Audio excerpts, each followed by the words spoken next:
Okay, so last time I introduced the idea that information in a living system can be thought of as a kind of a blueprint that a cell could use to make more copies of itself, or actually more copies of the molecules that it's made of. And we're going to return to this theme of information in this lecture today, but we also need to take a little detour in order to provide some important background material that will help us later on in the course. Specifically, I want to begin today's lecture by describing the hierarchical organization of life. And then second, after I've introduced you to this hierarchy, I want to draw your attention to two particular levels in this hierarchy, the cell on the one hand and the organism on the other, that are particularly useful for understanding how biological processes work. Now, our discussion of the organism, that'll be the first of these, will pick up directly on the point we left off with last time, that is the relationship between reproduction and evolution. Our discussion of the cell will provide some important general background for many of the processes and principles that we want to discuss throughout the course. Now, a fundamental characteristic of life, as we've already discussed, is that it's very orderly. The orderliness of life is obvious if you look at any living thing, whether it's a bacterium, a tree, a bird, or yourselves. When you do look at a living thing, you immediately get an intuitive sense that life must involve a high degree of order. What becomes equally apparent as you start to look at living systems more closely is that this orderliness of life occurs in a hierarchy of structural levels. What do I mean by this? By hierarchy, I simply mean that living systems exhibit order across a range of different scales or sizes of things, starting at the smallest size of molecules that we've already talked about a little bit, and going all the way up to the scale of the entire planet. The hierarchy of biology is sort of intuitive to understand, and so let's just describe it briefly. The molecular level, this smallest, most reduced level, this is the level that's closest to physics and to chemistry. As we discussed in the first lecture, life depends on a particular kind of chemistry, organic chemistry involving carbon. Now, this patterning at this level, the organization, is the organization of different parts of a molecule relative to each other. But living systems have several molecules, many molecules, billions of molecules working together. And the next level of organization is the organization of these molecules relative to each other. Now, the most fundamental level that we talked about already briefly in the last lecture is the level of the cell, where a bunch of molecules come together in a highly organized fashion to form a package. Now, in some organisms, multicellular organisms, different kinds of cells come together in organized patterns themselves, forming what we might want to call tissues. Or, in fact, tissues might come together in large complex organisms to form what we might want to call organ. We're all kind of intuitively familiar with what we mean by tissues and organs because we're made of this stuff. Tissues and organs come together into a special unit called the organism. Now, we all know what an organism is. I'm an organism. You're an organism. The butterfly is an organism. The bird is an organism. But there's levels above organisms. You might think that must be where this hierarchy ends, right? Because how am I connected to the bird or the butterfly? I mean, I've got this unit here. But in fact, as we'll see later in the course, organisms come together in groups of the same thing that we'll call populations. And understanding certain processes of biology will involve us taking a look at how groups of organisms interact. And in fact, different kinds of organisms come together in what we might want to call a community of different species. And as we'll see, these communities have certain properties that come from the kinds of organisms that make them up. We can go even farther because communities of different organisms might be linked through geophysical processes across wide distances to form what we'd call an ecosystem. And in fact, at the largest scale, the entire planet Earth is a kind of ecosystem, something we call biosphere. We really all are linked together. Okay, so that's the hierarchy, and it's not too difficult to understand. And the important point I want to make now is that biological organization, this hierarchical organization, has a unique property that's not observed in other kinds of hierarchies, and that is that the properties at one level in the hierarchy are not completely predicted by the properties at the lower level. Let me make this clear by giving you an example of how a brain works. Right? We know a brain is a very complex organ. A human brain, for example, is what we're using right now to talk, to listen, to understand, to have emotions. The brain is an organ. Now, this organ is made up of a number of different cells, actually quite a few different cells of different kinds. Those cells are called neurons. We can study these neurons in detail. We can take them apart. We can understand their physical properties, their chemical properties, their electrical properties. And if we did that, we still wouldn't be able to predict, just based on what we knew about neurons, how brains work. Why not?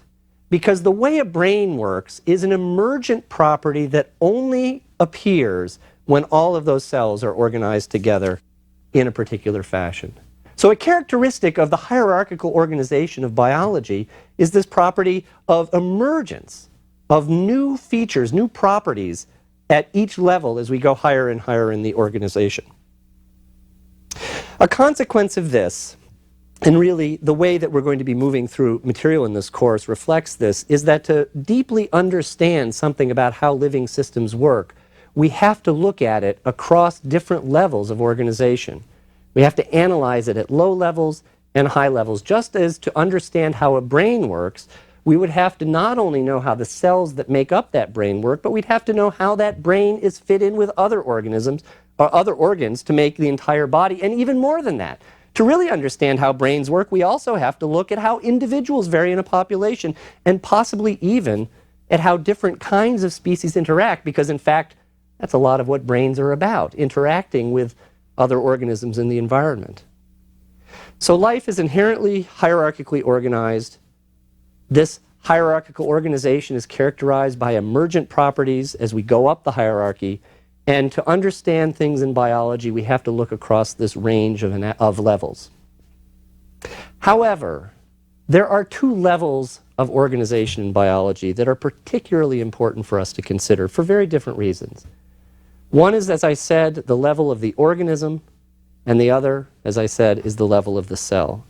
So for the remainder of this lecture, I want to explain in turn why I think each of these levels of organization are particularly important to look at when we're trying to understand something in biology. Let's start with the organism. Here's the answer. The reason the organism is a particularly critical level in the hierarchy of living things to understand is that it is at this level of organization at which reproduction occurs, and therefore, as I'll explain in a minute, it's at this level of organization at which evolution most directly acts. Let me explain what I mean by that statement by going back to our discussion of the origin of life from the last lecture. Now let's imagine back one more time that here we are in the primitive Earth, and we have some kind of protocell that has all sorts of lifelike properties. Let's even call it living. It can take in organic material, use catalytic agents such as enzymes or maybe primitive RNAs to process this organic material.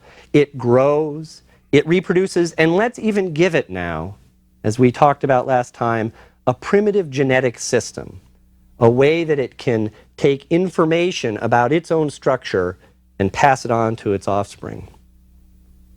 The offspring of this protobiont, given this primitive genetic system, therefore, can be like the parent. It can take the properties of the parent and pass them on. We say that traits that can be passed on this way, through some genetic mechanism, are heritable. But it's unlikely, if you think about it, that all of the offspring of this protocell would be identical. And the reason is that anytime you try to copy a blueprint or a code, there's always the chance that errors will creep in. Now, the idea of errors creeping in isn't very surprising. Even the highly derived DNA-based information system that we find in modern cells is very prone to copy error, as we'll see in a few lectures.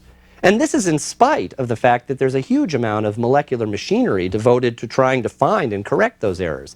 Mistakes are made. An important consequence of this introduction of copy error is that it creates variation among the offspring of, say, this primitive cell. Not all of the offspring will necessarily be identical. So now we've introduced variation into a group of primitive cells. Knowing how this error might creep in isn't important to us right now. We'll talk about this later when we talk about DNA. But an important consequence or important fact to keep in mind about it is that these errors are random. Thus, it's hard to predict what the nature of the variation in offspring will be. Okay, finally, now imagine that different versions of these protobionts among the offspring actually are not all equally good at doing whatever this primitive cell does. Remember last time I told you we might have something arise and it would make a primitive cell do something a little better. Well, now imagine we've got a bunch of cells, we've got a genetic system, they're producing offspring, variation is produced in those offspring, and that means that some of these variations, by random chance, will be able to do something a little bit better, and some of them might actually be a little bit worse at doing what they do. So far so good. Now this is when it gets interesting. At some point, the tide pool that these little primitive cells are living in is going to start filling up. They're reproducing. There's more and more cells. What are they doing? They're taking in the organic molecules from the primordial soup and processing. That's how they grow. But as there are more and more cells and fewer organic molecules for them to eat, so to speak, eventually there's going to be competition. Not all of these cells will get everything they want. If some of these cells are better at getting that stuff or processing it or doing whatever than others, what that means is that some of these cells will be able to reproduce themselves more and other cells will be able to reproduce themselves only less. This differential reproduction among the variations that we see in this group of cells means that over time, whatever information is possessed by those cells that are doing it better will become more prevalent in that group of cells, in that population of cells. Why? Because the versions of that cell that are doing it better will reproduce more. They're getting more of the stuff. They're growing faster. They're dividing more. Whereas the versions of those cells that are doing it less well will reproduce less. And so they will be less able to pass on their version of this information to subsequent generations. The process I just described in a very small nutshell, and we're going to come back to it in detail later, is basically evolution by natural selection. We have variation among organisms. We have competition among those organisms for some limited resource. As a result of that variation and competition, there's differential reproduction with some individuals reproducing more and some individuals reproducing less. And a consequence of that is over time, better versions of these cells, traits that are more advantageous, will become more prevalent in that population of cells. And we call those traits that become more prevalent, those traits that evolve through natural selection, adaptations. Now, it's these adaptations that in the early Earth must have somehow taken those protobionts and made them more and more complicated, more and more diverse, until finally we get kangaroos and things like that. But from our point of view, the key thing to keep in mind is that as we look at at biology now, as we look at biological processes now, how life works, pretty much everything we're interested in is in one sense or another some sort of adaptation. It all came from this protocell that could do virtually nothing to doing all of the stuff that biology does now. And it's all the result of adaptation from natural selection. And this is why the organism is such an important level of organization to understand in biology. Even as life became increasingly complex and diverse, with these primitive cells leading to large, diverse things like kangaroos and us, the individual organism, whether it's a single cell or me, is still the unit that does the reproduction. And therefore, the organism is the level on which natural selection acts in the evolution of adaptations. And what that means is that if we want to understand adaptations, and another way to say that is if we want to understand pretty much anything that goes on in biology, then we need to see how that works